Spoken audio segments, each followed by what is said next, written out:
grain of rice sized. He got Way a down toy in in there. his ear. He got a toy in his ear. What toy? There was a little chewed off piece of a toy, about the size of a grain of rice. Yeah, so it got way down in there. Chewing off a piece of the toy would be enough of the alarm in itself. Is he the one that chewed it off? That's right. We have no idea. Oh, okay. Yeah. The toy is yet unidentified.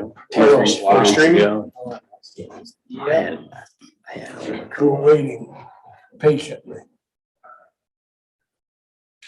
Is Mr. Brady in here tonight? He will. Looks like he's virtual. All right, welcome to the City of Sudbury Council meeting. It's February 2nd, 7:30 p.m. Would you please join me in a moment of silent prayer and the Pledge of Allegiance?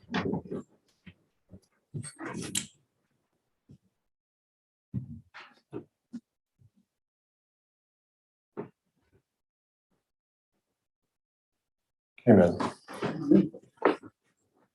I pledge allegiance to the flag of the United States of America and to the republic for which it stands, one nation under God, indivisible, with liberty and justice for all. Roll call, please. Joe St. John. Here.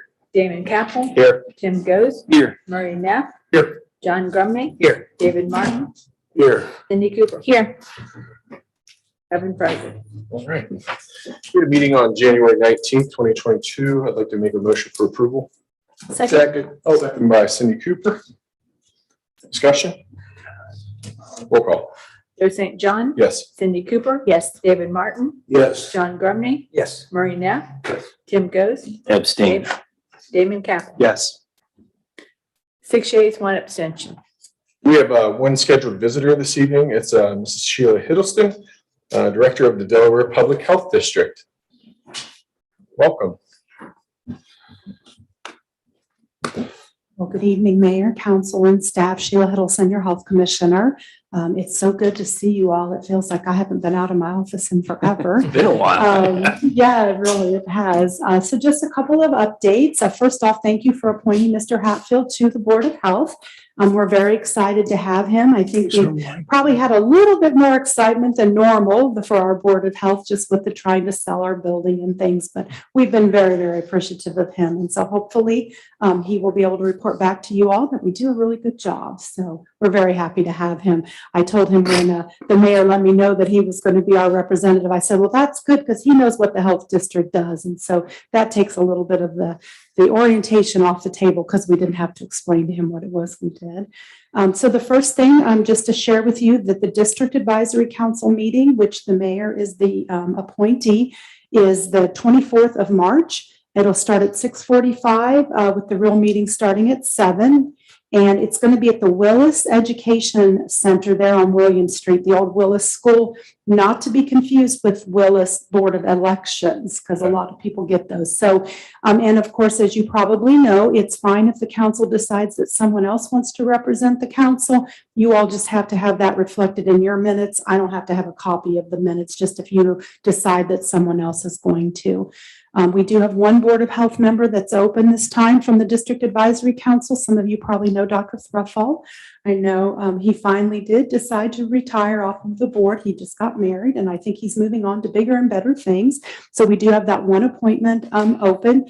Mrs. Suzette Hall, who's the Township Trustee President in Thompson Township, is our President of the District Advisory Council now. So she and I have been working together. We do have 5 candidates right now, which I think in my tenure here in Delaware, that's the most candidates we've ever had.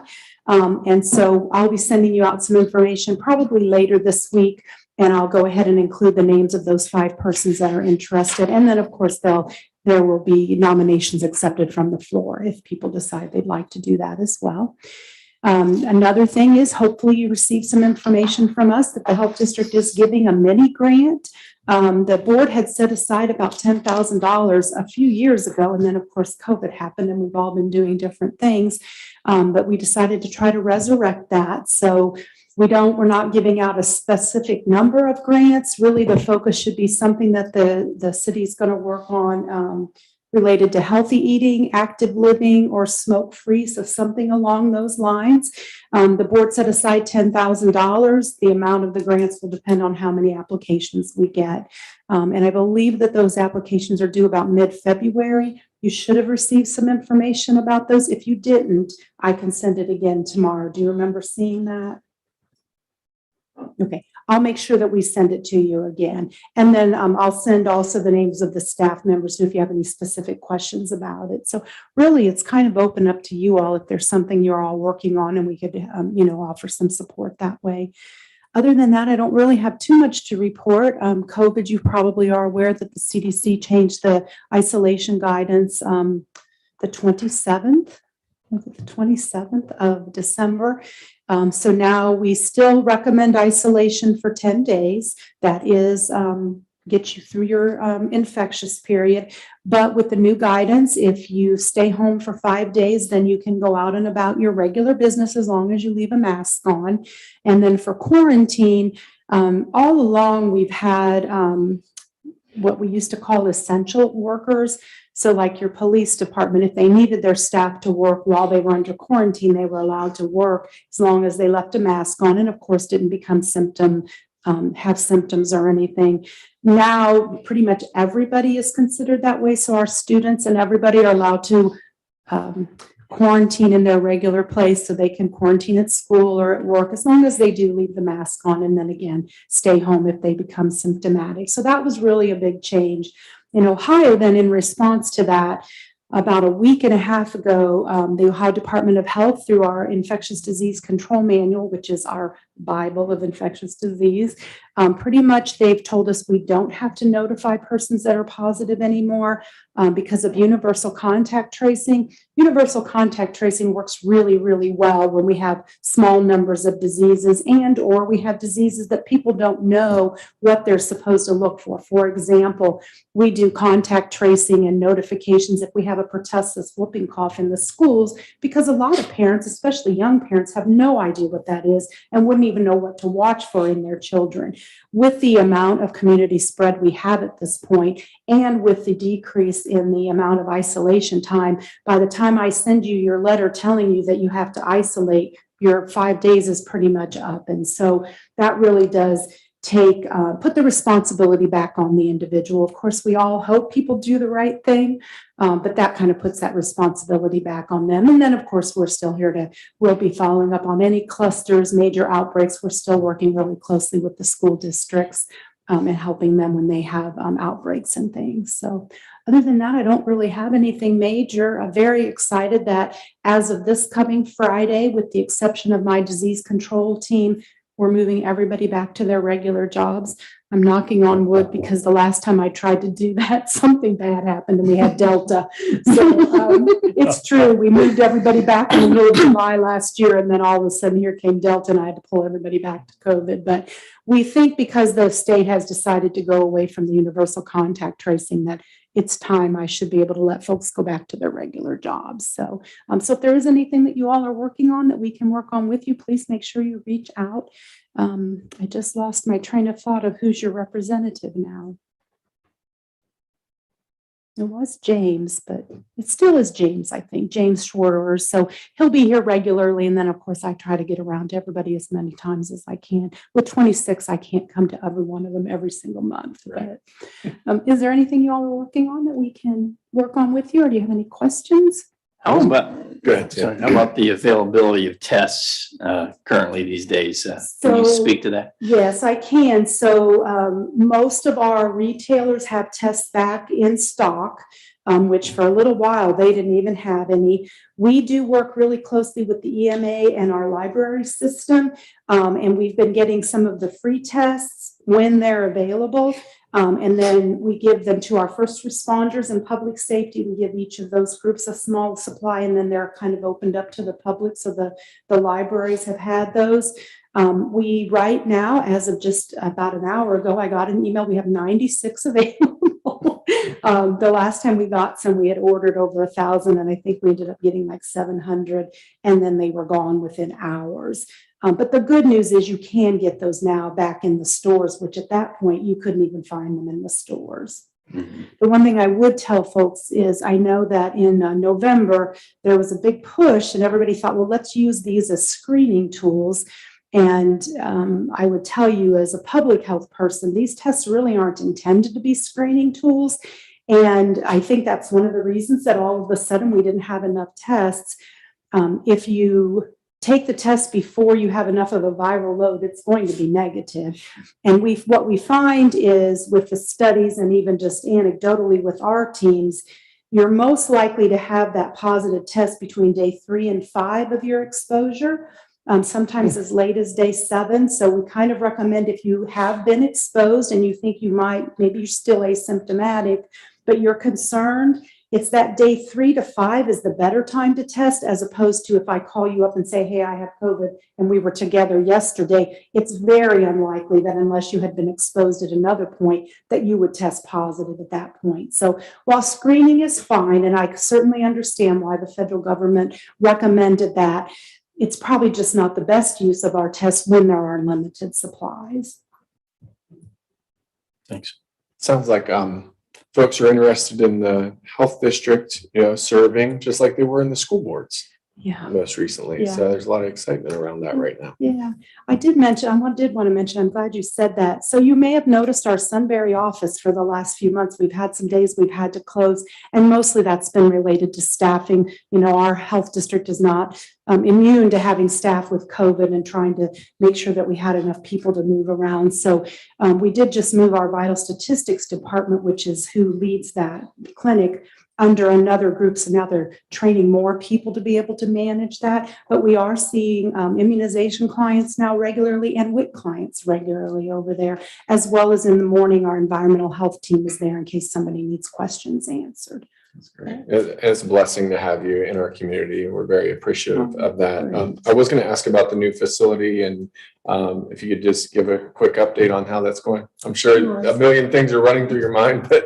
well, I will tell you, we were supposed to have been in the building in September, and any of you that have driven on South Sandusky know that we are very far from being in. I hesitate to say this, but 2 weeks ago, Pat Blaney, who many of you know, he's our board president, he actually said, you realize for the first time ever, we're actually ahead of schedule. I said, oh, why did you say that? But then we had all this cold weather, but we are a little bit ahead of schedule to the revised schedule, obviously not to the original schedule. Right now, they think we should get our final inspections in mid-June, and so we would move in July. I'm not holding my breath, but I'm hopeful. We are still trying to sell our buildings. We did have one offer, and then that one fell through. I have another person coming next week to look at it. So if you know anybody who wants to buy 3 historic buildings in downtown Delaware, I have them for sale. But hopefully we'll be able to do something with that. Sean Hughes, who's the economic director for the city of Delaware, did say that they're starting to see an increase again in people interested in that commercial property. So that's good news for us. that is great. Thanks for the update. If there's anything you need, please don't hesitate to reach out, and I'll go ahead and send that grant stuff again, just in case you didn't get it. Thank you so very much, Sheila. Thank Be you. safe going home. Thank you. Yeah. And are there any other visitors that would like to speak this evening? All right, we're on the committee reports. Mr. Gross. Yes, we had the Parks and Rec meeting here just earlier this evening, and we had 2 visitors. First of all, we had Cindy Ern here on behalf of the Big Walnut Civic Association. She presented the 6 events for this year. Got the Easter egg hunt at GRE on April 9th, the Chiefs Champions 5K, May the 7th. Movies on the Square are going to be June 3rd, July 1, August 5th. Farmers markets to be determined for that start date. And Sizzle is on August 20th, right? That's shortly after the school opens. I mean, closes for the year, right? Okay, and then 4th of July event is, she says she'd like to have it, I think, if I understand correctly, on Monday, which is 4th of July, correct? Correct. And she's looking at a rain date of Friday, which would be the 9th. So For that's fireworks. for the fireworks event only. So it's something we're gonna have to think about. Not the 9th, the 8th. Friday the 8th. Yes. Yes. So within the next month or two, we'll have to as council make a decision on that. Yeah, she did ask us about council giving tentative approval to this list of dates that she provided us with, if we're willing to do that. You think now is a good time for that, Joe? I sat in on the parks discussion and I've talked to the chief of police. If the primary date is the parade, festivities and fireworks are on the 4th, I know the chief and I would support that. I just don't know that anybody else is giving it thought, but if everybody's comfortable, I'm fine moving forward with that. So Mr. Breen, should we make a motion? Can we make a motion to approve all of these dates that Mr. Ghost read into the record? Yes, if you'd like to, if that's somebody wants to make that You're We motion. muted. can't hear you. He's not muted, but we can't hear you. Can you hear me now? Is that where? No. I don't. Those speakers back there are unplugged. What about, I just turned up my volume. Did that help? Dave, one moment.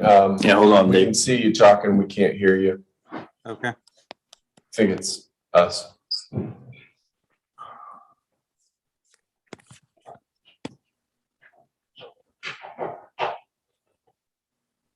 Try talking now.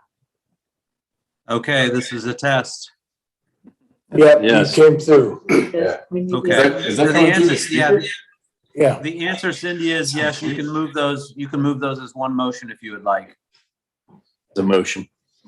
Okay, I'll make a motion to approve the Big Walnut Civic Association 2022 calendar events as Mr. Gross read into the record. and I'll second the motion. Discussion? Can I see the schedule? I don't have that. You want to see a copy?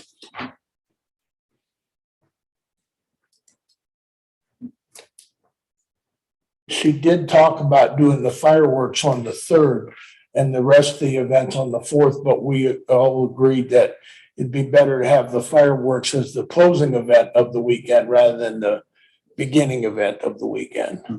Okay, and the Sudbury Christian Chiefs Champion 5K, has that always started at Sudbury Christian Church? It has, okay, all right. And we're choosing option 2 on the list that she's provided, which is all activities are gonna happen on July 4th. Yes, Yes, yes. I'll second that. it's been seconded. We're Discussion. discussing. Roll call.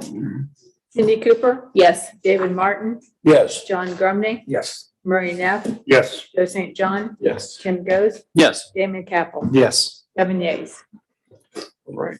All right. Big Walnut Civic events are in order and passed. A couple other quick items. Cindy also mentioned or talked about some communication with Stacy Allen, Stacy Eileen. Wait a minute, hold on, let me get this right. I don't want to mess it up. I had it here in front of me. Ellen, okay. Stacy has put together actually this binder here in front of me, for the record. Potential rec center notes and some research about pursuing that particular opportunity. So I think Cindy and Stacy are going to do some more background work, some more grassroots level type research and talking to folks, and myself and Cindy and Mr. Martin also may also meet with her soon to begin some further discussions on that, see where it leads.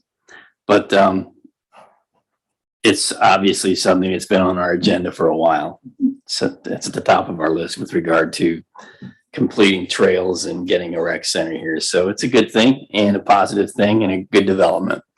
The other thing we talked about was Mr. Piles gave us an update on J.R. Smith Park and the security and getting some lighting and camera and surveillance down there. And since the football folks have pulled out, we can make plans to get rid of the bleachers and the press box at some point in the springtime. So that's moving forward. And then we talked about goals for this year. Just briefly, we're going to be thinking about what we want to accomplish. And I think with trail connectivity at the top of the list, we want to work on getting that done. And But also we want to pick something from our master plan to pursue as well. And I think the most ideal project for now is going to be the reservoir project, since we've already got it started. Like to see that get finished. So we have our eye on that. We did have one other visitor as well. I should mention Andrew Schultz from the City North Church, and just gave a passionate speech about his community there at the church and how they want to help and volunteer. So we gave him some information on how to reach out to Olivia and Ms. Cooper to pursue that. So all good. Anything else, Tim? I think that's it. All right. Anything from the fire board, or did you? Yes, fire board. We did meet last week, and we did pass unanimously a replacement levy, actually a renewal levy. Okay, I think it's 4.85 mils, and that will be on the ballot in May. Thank you very much. Mhm. Mr. Grumney? All right. Mr. Capel? Mrs. Cooper? Yes, sir. I do not have a report, a school board report, because in your notes, there's quite a detailed report from Officer Whiteside, and he's going to be speaking later to that. So I'm going to defer to him on that. But I did sit in on my very first zoning meeting. They were teasing me ruthlessly, so I think I just fit right in. We met on Monday, January 24th. The commission heard from Dovfield Partners and 3Bs and AK Holding regarding rezoning an area south of the future Southern Interchange, west of 71, sort of that area. The commission had heard from this group in December and requested that they come back in January, address some changes concerning density and some other concerns. Then in this meeting, they came back with some alterations, not quite as much maybe as the commission wanted. So the revision, they've made some revisions, but it's been tabled for now. The developer is going to evaluate their proposal and hopefully come back. The commission also passed the final plat for Rolling Hills Section 1, and that's on council's agenda this evening. That is it, Mr. Mayor. Thank you. Mr. Martin? No, Mr. Ghost handled the Parks Committee very well. All right. Thank you very much. Thanks, sir. Mr. Knapp? No, nothing of substance that would really affect us. But they did see a North Star planned commercial or a multi-use coming in possibly on it was in the final approval, I believe. Mixed use, so it's not necessarily pertaining to us in Sudbury, but it's close to us. This is the Regional Planning Commission. Yes, Regional Planning Commission. Okay. All right, good deal. This isn't the America's Home for Rent or the Camper World. This is something different than that? There was no specifics as to what it was. Just put it on the south side of Wilson Road, west of North Galena Road. That is the Camper World Yeah, and the America's Home for Rent site. And that's going through the zoning process. And it's already been through zoning in Berkshire Township. But I had seen that. They're doing a lot split, if I'm not mistaken. It's about 100 acres or something. It's sort of like right behind, just north of, what's it called there, the big pilot station, right? It would be, if you follow that road before you get to the large stoplight on Galena Road in Wilson, before you go up into North Star, it would be the area off to your right if you were going towards on the North right. Star. Oh, on the Yeah, right. so west side of Galena Road, south side of Wilson. It's kind of the northeast corner. I can show you on that. Okay, thank you. Anything else? That's it. All right, good deal. We did have a services meeting this evening. The two primary contributors were both around infrastructure. The first one was talking about the wastewater treatment plant facilities plan, and we talked about where we are in the process. We're looking to initiate the first phase of a pretty significant improvement project that's going to not only increase our capacity, but keep us below, the Ohio EPA thresholds where, you know, they more or less dictate what we need to do. And we're staying proactive in that. There's approximately $4 million worth of improvements that, you know, will most likely kick off later this year, early next year. And we have a phase 2 plan as well that would take us up to about 2 million gallons per day. Right now we're at 1.125 million gallons per day. And it would nearly double the throughput of the plant for a total of about $6 million if you include phase 1 and phase 2.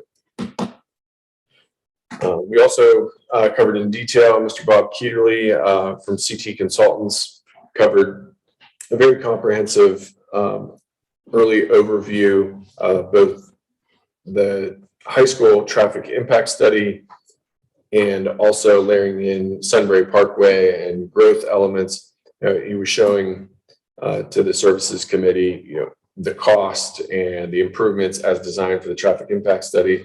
What we also called out is, you know, there may be other ways that we can solve this through development and, you know, adding additional access points either through the future Tim Newman property or connecting into State Route 61. And we're trying to take a proactive approach at addressing the transportation needs of, you know, really that ground zero corridor right in front of BST&G, McDonald's, Wendy's. And we're early on in the process, but right now we need to start making some decisions on how we're going to proceed, how we're going to direct CT Consultants to support us in freeing up capacity. With that said, that's all I have. And we're on to the police report. Officer Whiteside.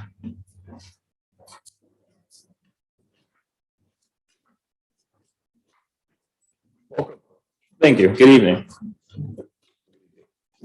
So you guys have the traffic study that I've been doing for the past month in front of you. Were you guys able to get a chance to read it? Yes. Okay. Do you have any questions about? Who spell check this? Just kidding. Now, maybe just work on the assumption we've read it, but we'd like an executive summary. Maybe just a high level, what's going well, what's what needs to be worked on.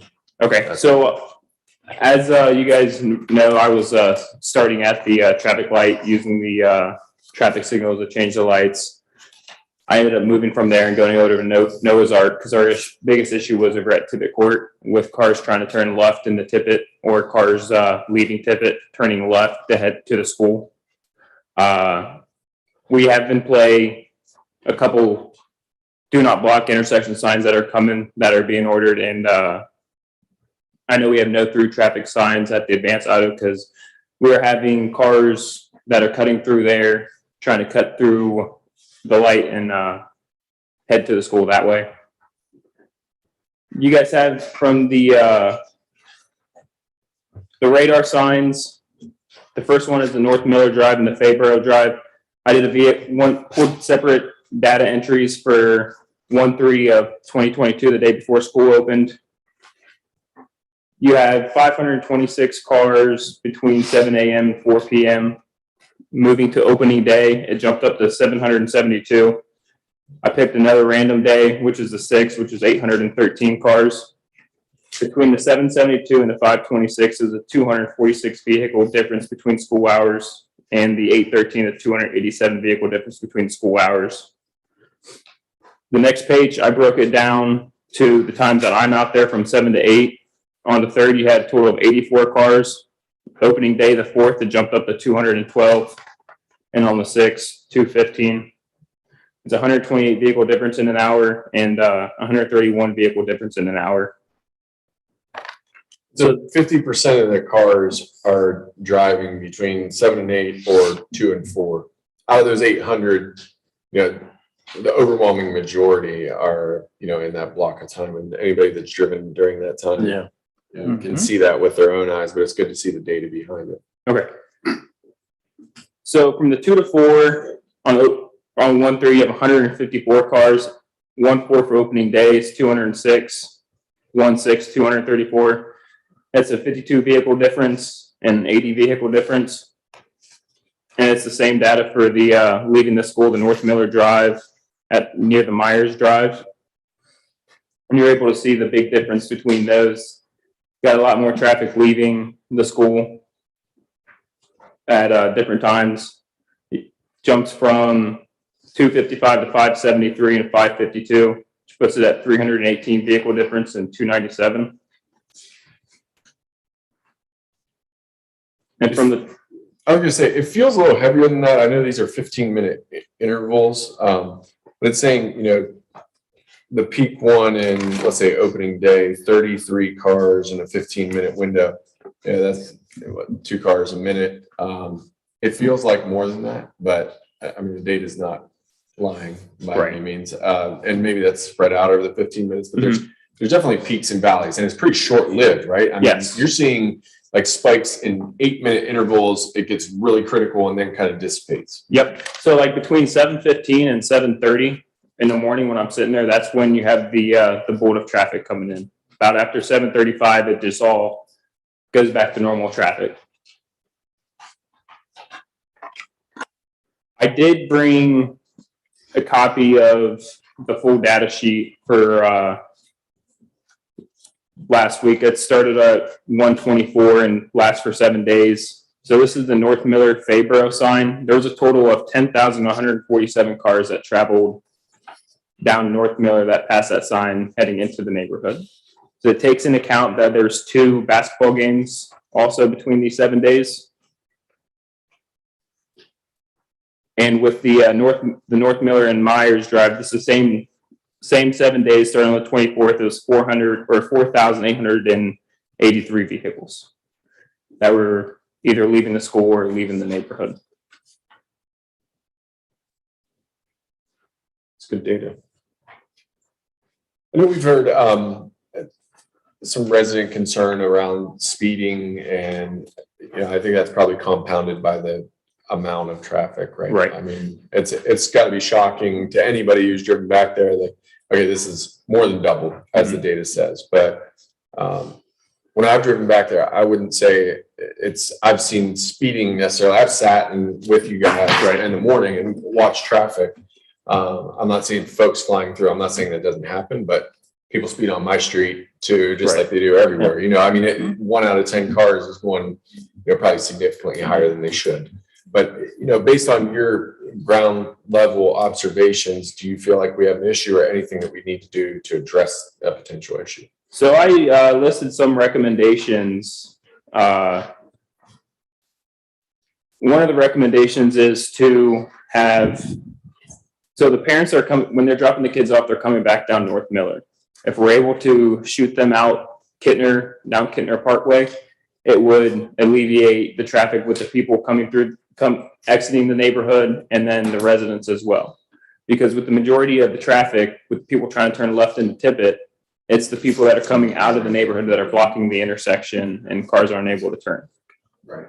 And you met with the schools and the chief and Angie, and I think several of the principals recently, and this topic came up. I had recommended this kind of early on, like, okay, listen, we're cramming everybody down Miller Drive, and the school buses are so infrequent coming out of Kittner. I get the intent, but we have another hole in the bucket, right? And we're not using it. So with that, we could set it as like restricted times, like with just the morning for that to be a one way, and then send everybody back down Kittner, and then open it up for after a certain time for the restriction time. If I remember right, the concern with Kittner was when the discussion first started years ago, was to get the buses into the school and not have to compete with the student traffic. But the buses leave all at once. They don't necessarily arrive all at once. So that's why they wanted to use Kittner Parkway for the buses going into the school and Miller Drive for the cars going into the school. But upon the leaving, by the time the kids are ready to leave their cars, the buses are already headed down the road. So there wouldn't be any reason you couldn't direct some of the cars down Kittner after school. Right. But they didn't want the buses to have to compete with the students for getting into the school in the morning, was the original discussion. What feedback did you receive from Principal Jados about changing that traffic pattern? So when we met with them the other day, we met with the assistant principal, and they were going to put something out to the parents that are going towards 71 to send them down Kittner, to have them shoot out the 71, and the parents that live in town to keep having them come down down Middle. So,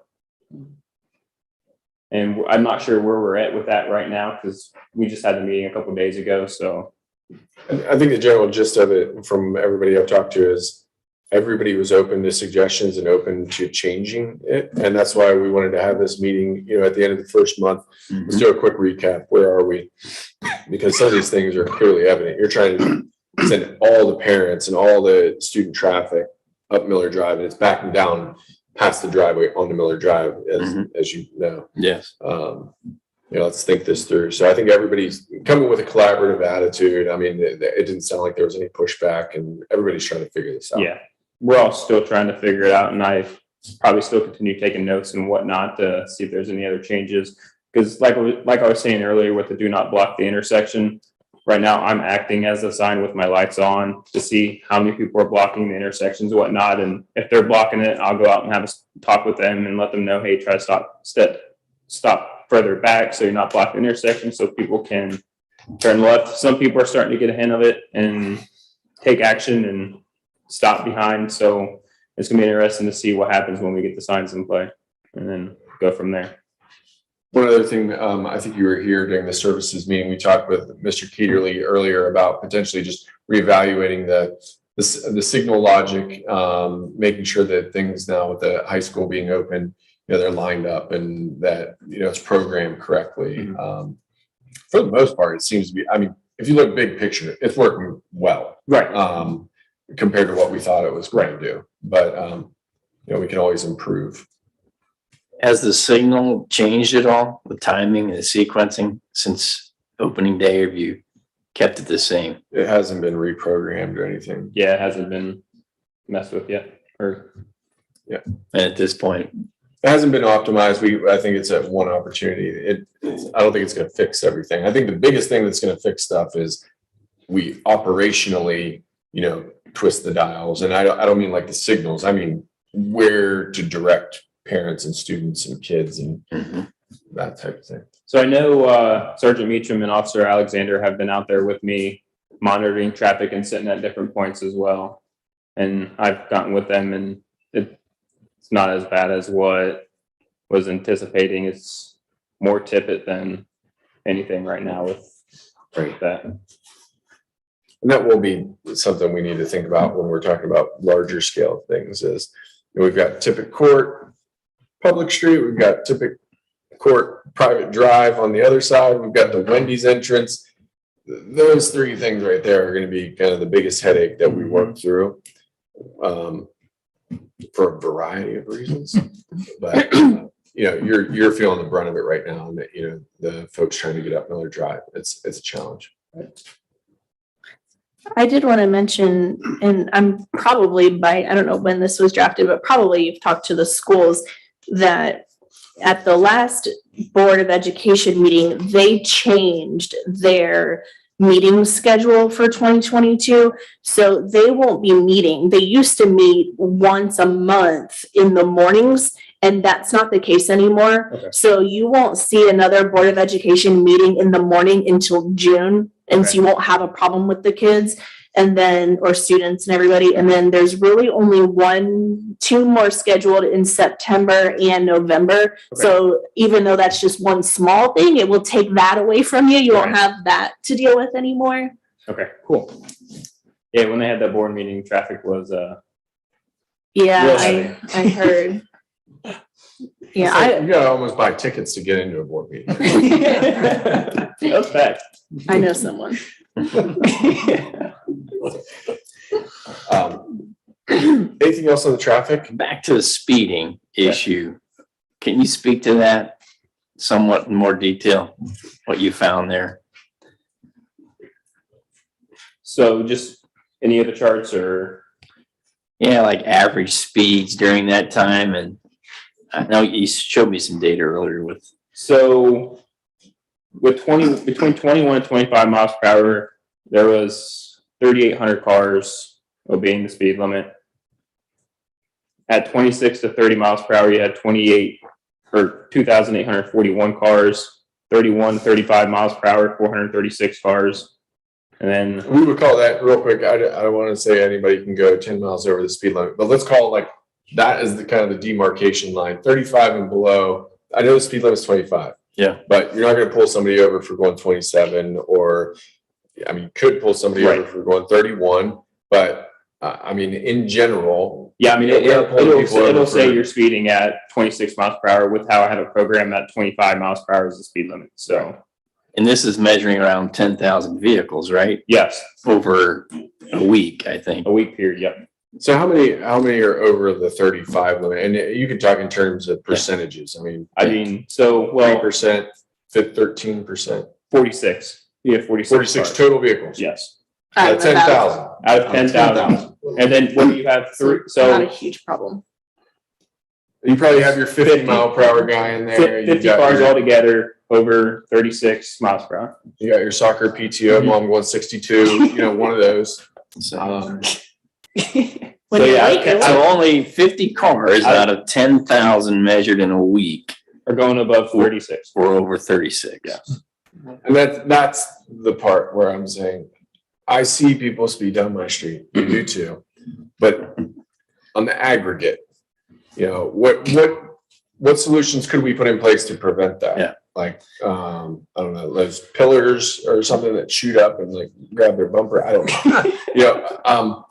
We're not gonna post an officer, every day there to catch the one person out of 10,000. Right. That's not realistic. What we are gonna do is target the heaviest portion of where traffic is to make sure flows and safety is the top priority. Are there school zone signs put up, or is it too far out for school zone? I can't remember. Is there a school zone? I don't It's think 1,000 feet within the there school. is. No, You can't be more than 300 feet from Yeah, the school I remember property talking. and put the sign up there. That's right.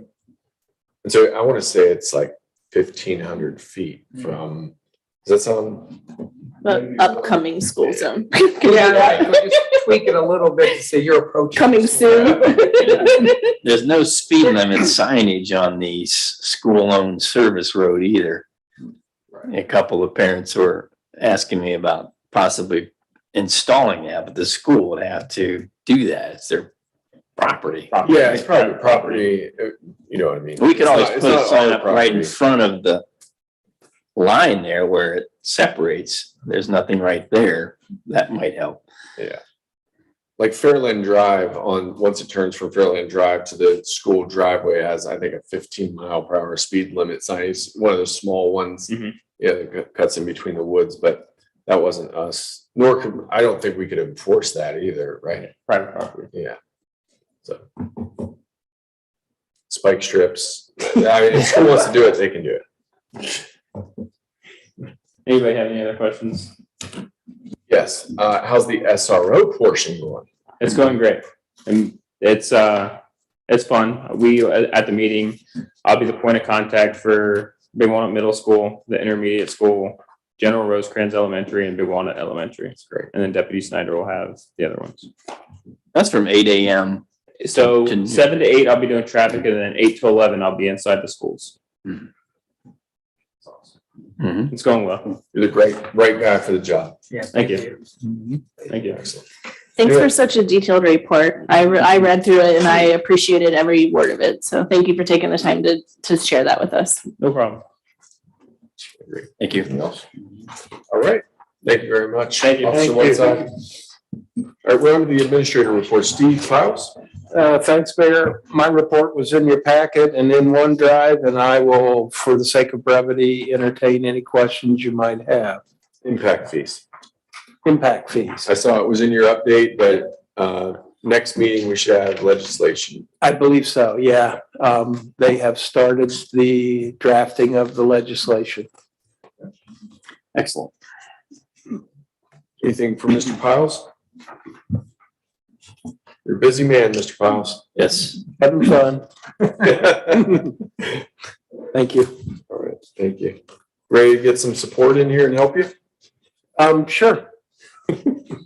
When's Daryl start? March 1st. Great. 1 month. Oh, man. And Daryl, if you're looking and watching, we're looking forward to it. Mr. Hennessy. Excellent, thank you. We're on the engineer's report. Thank you, Mayor. I too uploaded my report earlier this week or late last week, I forget. It's very similar to previous reports that have been up the last month or so. This is a slow time for me. There's not a lot going on in the city. There's a few things that are just kind of trundling along, but this is our slow time, so you won't see much changes there. Before I open for questions with the mayor's indulgence, just a quick sidebar. It's truly an honor and a privilege to serve as the city engineer. It's something I really like to do. It's probably the best part of my job, and I'm very appreciative, and I thank you for allowing me to do this job for you and with you for the last 5 or 6 years. I can't think of anything else I'd rather do. You have to work. Except for maybe retire. And I know I've talked to everyone here that's here this evening about my plans, but I thought we'd say it publicly. I do intend to retire on April 2nd. And I'll just quietly fade off into the sunset. At CT, we have a transition plan. Wes Hall is coming back. For those that don't know, Wes started our journey with Sudbury back in 2007. He was our first village engineer representative to you, and he served as village engineer from 2007 to, I think it's 2015 or 16 when I was asked to step in and help in that role. He's very excited about coming back. He never really left, by the way, because every week he would come into my office and ask what's going on in Sudbury and are any problems he needs to know about. So he's fully plugged in. I've been keeping him plugged in. And for the next 8 weeks, he will stay plugged in, and he'll start attending these meetings with me as the transition goes. I think from your perspective, it'll be seamless. He knows where all the bodies are buried. He was here when the interchange started. He was here when Rolling Hills started. He was here when Price Pond started. He probably helped with the current comp plan and thoroughfare plan. And yeah, he knows everything you're doing and needs to do, and you won't miss a beat. So I thank you for the opportunity to do this. I've had similar experiences, but this is by far and away the job that gave me the most job satisfaction and sent me home the happiest at night. So thank you for that opportunity. And so with that, I'll open. Do you have any questions for me on the engineering aspects? Any questions? Any comments for Mr. Parkinson? I would just like to say, being new on the council here, and the fact that you reached out to me personally to just express to me your retirement plans, I really appreciate that, because you didn't have to do that, but you did, and I think that's strong character, and I appreciate you doing that. So thank you. You're welcome. So will you talk to Wes about making arrangements for cake at your last meeting here with us? He's probably listening in. He probably heard you. Or a Costco platter. Just his classic Costco platter. Yep. It's been a pleasure. I know I've learned so much from you through osmosis and listening. So much. So we're losing a lot, but thanks for leaving us in good hands and assigning Wes this duty. I feel like I want to apologize because you know all about toilets and sewers and things I never imagined you would need to know, right? So it's been our pleasure. Thank you. Yeah, thanks for all you've done for the village or the city now. Right, we are on to resolutions, no third or second reading. We do have a first reading, resolution 2022.01, resolution designating First Commonwealth public depository for the city of Sudbury and declaring an emergency. Kathy, do you need this done tonight? No, we do Okay. not. All We right. can read it and pass it next time. We have to re-contract with the banks every 5 years, and that's what this is. Is a 5-year renewal. Okay. All right, thank you. We are on to ordinances, third reading. We have ordinance number 2021.49. It will remain tabled. And the plan is to pass this next meeting, we believe. No second readings. We have 2 first readings here. We have ordinance number 2022.04. An ordinance authorizing the city administrator to execute a lease of approximately 9 acres of real estate located at Freedom Park for grain farming purposes pursuant to the Sudbury Charter and declaring an emergency. And do we need to pass this? No, we do not. Okay.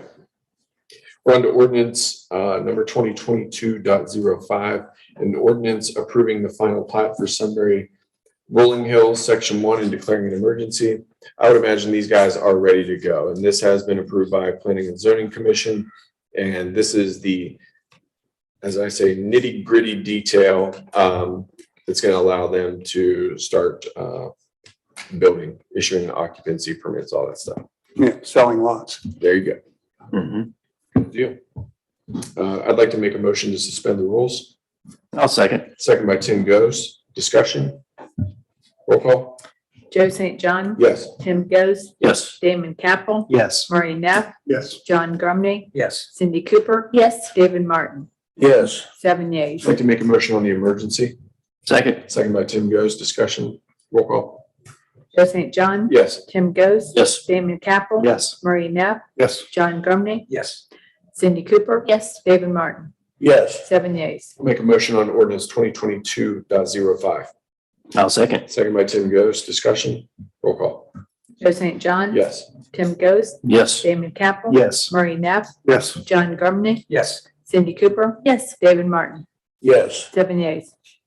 Great, thank you. We're on to ordinance 2022.06, an ordinance ratifying previous council action authorizing the purchase of a Chevrolet Tahoe police vehicle from Tim Lally Chevrolet, declaring an emergency.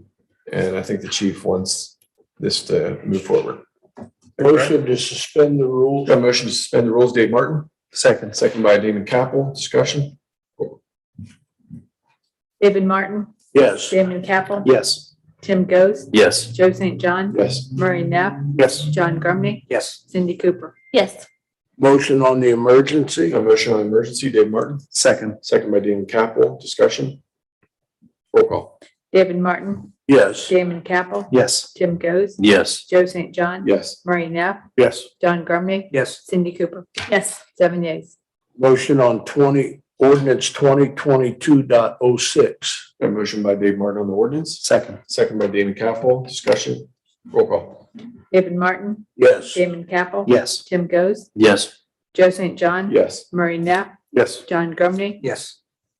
Cindy Cooper. Yes. 7 yeas. Right. We're on to ordinance number 2022.07, an ordinance authorizing the execution of an option agreement to purchase certain real property and the preparation of related petition to create a new community authority pursuant to chapter 349 of the Ohio Revised Code, repealing prior ordinance 2102-56 and declaring an emergency.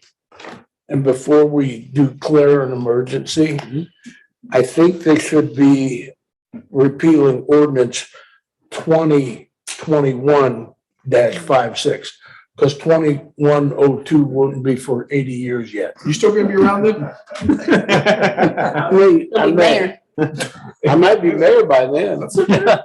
Good deal. You got all the power now. It should be 2021-56. Do we have a motion on the suspended or suspension, or are you making a motion to change the ordinance or just clarification? I'm just making that point. Mr. Briggs will fix that for the next meeting, I'm assuming.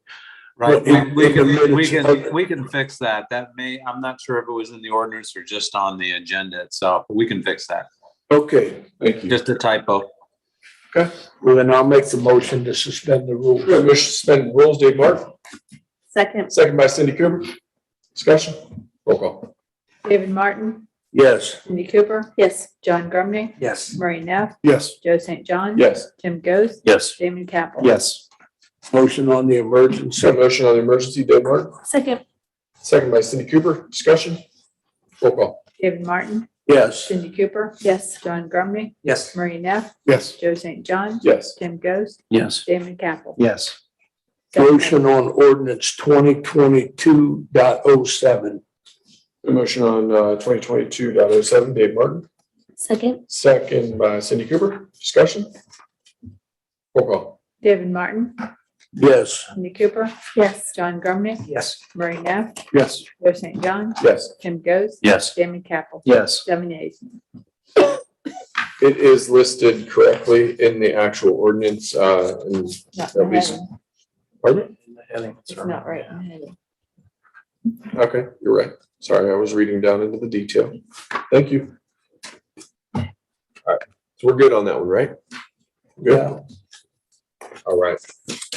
On to ordinance 2022.08, an ordinance authorizing the execution of an auction agreement to purchase certain real property and the preparation of related petition to create a new community authority pursuant to chapter 349 of the Ohio Revised Code declaring an emergency. I'm just going to say this really briefly that these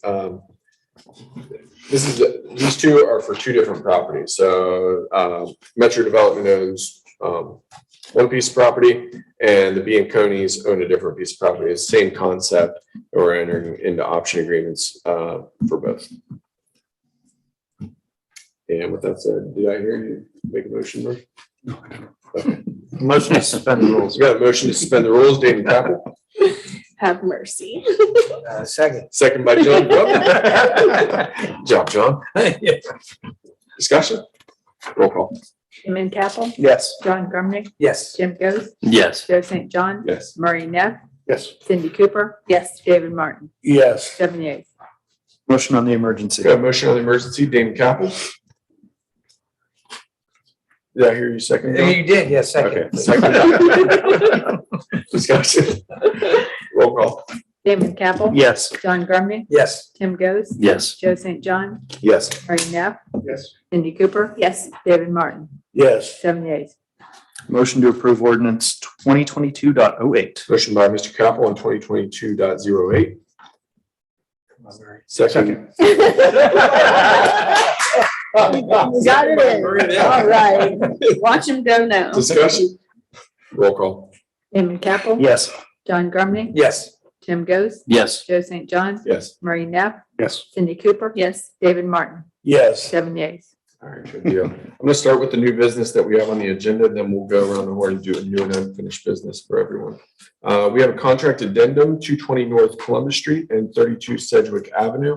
And these are just some of the legalese that have been taking place post entering into contract with Tim Newman. Dave Breen, you want to add anything additional?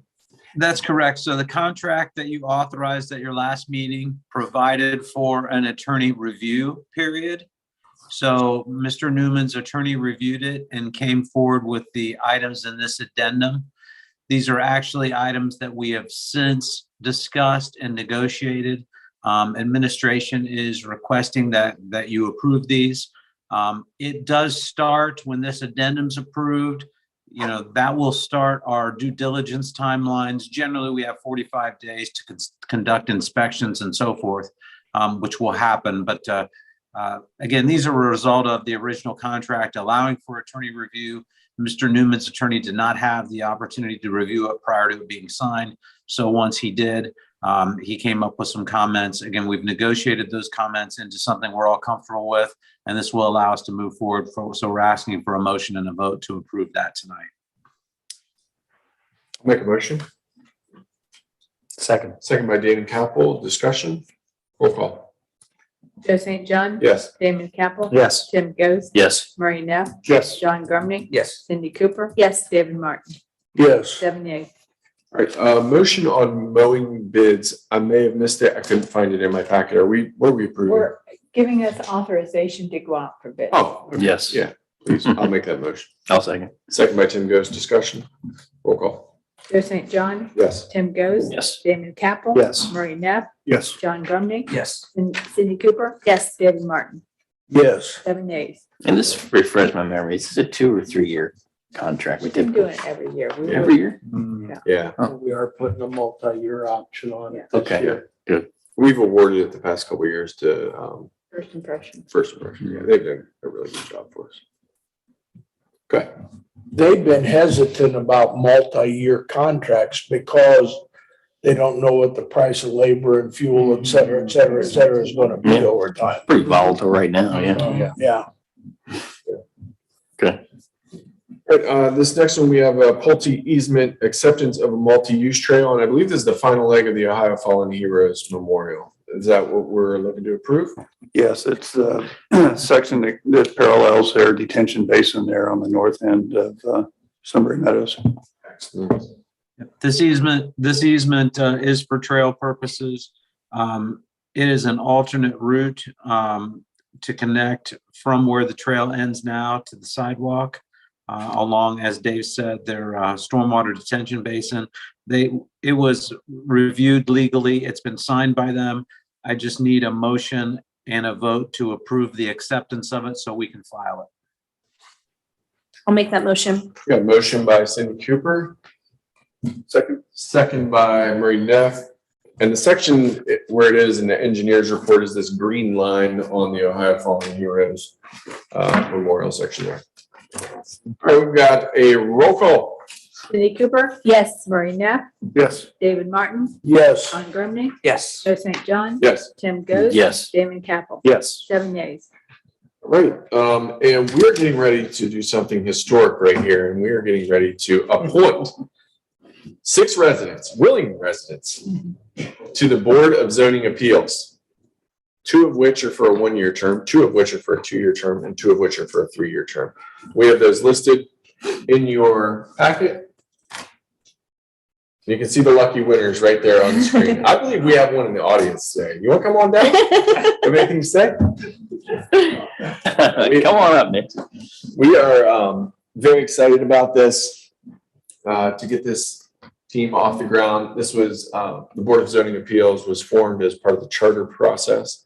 And we're standing them up, and we've got 6 great individuals to be the inaugural group. We'll go down in the history books. And I'll make the motion to approve that. We've got a motion by Dave Martin, Second. second by Cindy Cooper. Discussion? Roll call. David Martin, Yes. Cindy Cooper, Yes. John Grumney, Yes. Murray Neff, Yes. Joe St. John, Yes? Tim Goes, Yes. Damon Capel. Yes. 7 yeas. Mr. Mayor, I just had a question. Go ahead. It is that the entire population of the board, or is there still a vacancy? This is it. That's it. 6. They need 4 to pass things. I do know that. Good deal. Welcome, Mrs. Crawford. Welcome, Mrs. Crawford. Yes. Thanks for stepping up. The other 5 were home studying on our code. All right. There's a lot of ribbing and zoning. I don't know what it is. All right. I'm going to do new and unfinished business, and we're going to start with Murray Neff. Any new business or unfinished? None. Well, I'm gonna call it unfinished business, but I'm living back in my house even though it's not completely finished. Hey. Great. 19 months the day after tomorrow. 19. So it's excellent. Did you bring cake tonight? My stove isn't hooked up yet. For you, Dave. I'm really happy Yeah. for you. That's good. And no place like home. Yeah. Yeah. No doubt. Excellent. Anything else, dude? Mrs. Cooper? Just a reminder to our residents to pull their cars in tonight, get them on your driveways. Please, please, please do that. If at all possible, do it. Thank you very much. Mr. Capel. I don't have anything tonight. All right, Mr. Drummond. No. Okay. Take a pass. Okay. I wanted to give a really quick update on a topic that you're going to hear more about, the Route 23 Connect feasibility study. They've held several public hearings. They're still in a period of public comment for this particular initiative. And if I had to boil it down into just one sentence, Route 23 is a US highway that runs from virtually Windsor, Canada to way south of us. And there's a major pinch point, basically from like the city of Delaware, all the way down to 270 in the overall grand scheme connectivity. And ODOT is currently evaluating 6 different options, I believe, plus a no build option, one of which is retrofit the entire 23 corridor, more or less turn it into an interstate, off ramps, on ramps, reduce the signals, all of that. There's 2 westbound connections that ultimately connect into 33, and there's 3 eastbound connections that ultimately connect into 71, one of which you should be very interested in, that would connect somewhere between Alum Creek and Myers in Delaware. So they have it slated. I think it's called eastbound option number 3, if I'm not mistaken. It's basically from Waldo or Delaware State Park. We kind of drew a diagonal line down to where the Berlin Business Park is, mostly farm fields, but I'm not taking anything away. It would significantly impact a lot of people. It also could potentially tie into Sudbury Parkway and 36, 37 and all of that. So I just want to let you know, I did participate in by speaking myself. I know Andy Brenner, our state senator, spoke. The mayor of Ostrander spoke. Several residents spoke and inputted, comments in the most recent public hearing. But there's a lot of, I'll say, the sentiment generally in the public hearings is, don't do this, don't, tear up our farmland. My questions are more around, what if we do nothing? What happens? Does that actually cut off kind of the lifeblood of our growth? Could we potentially, does this benefit areas outside of, central Ohio more than it does really for central Ohio? Do we have a safety concern? And ultimately just, are the taxpayers in the areas, if option E3 gets put in, are the taxpayers in the area going to be responsible for holding the bag, similar to like Sudbury Parkway? There's a problem out there, but we're putting the burden on, developers and citizens in those areas. So please get up to speed on Route 23 Connect, because it's one of the most significant infrastructure projects that's being evaluated by ODOT right now, right in your backyard.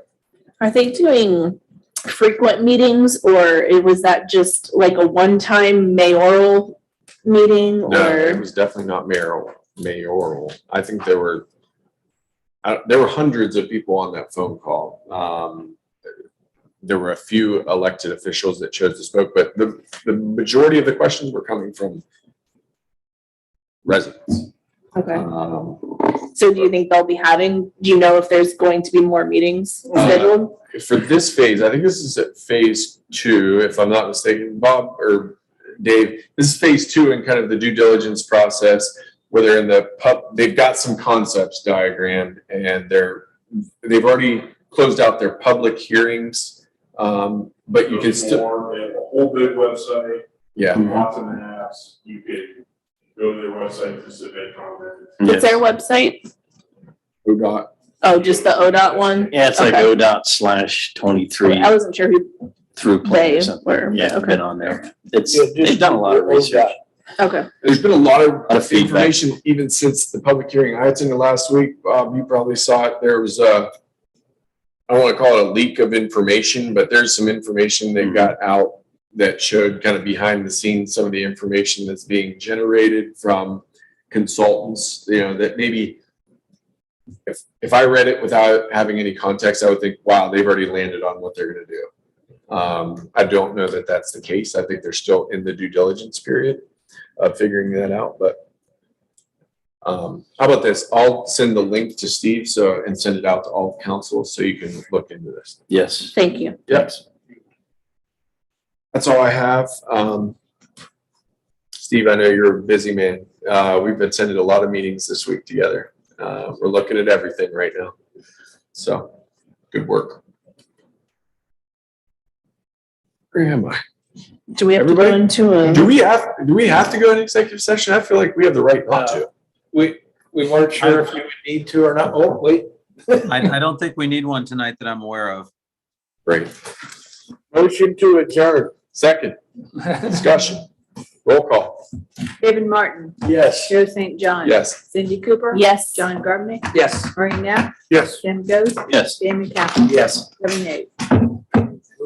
Cheers.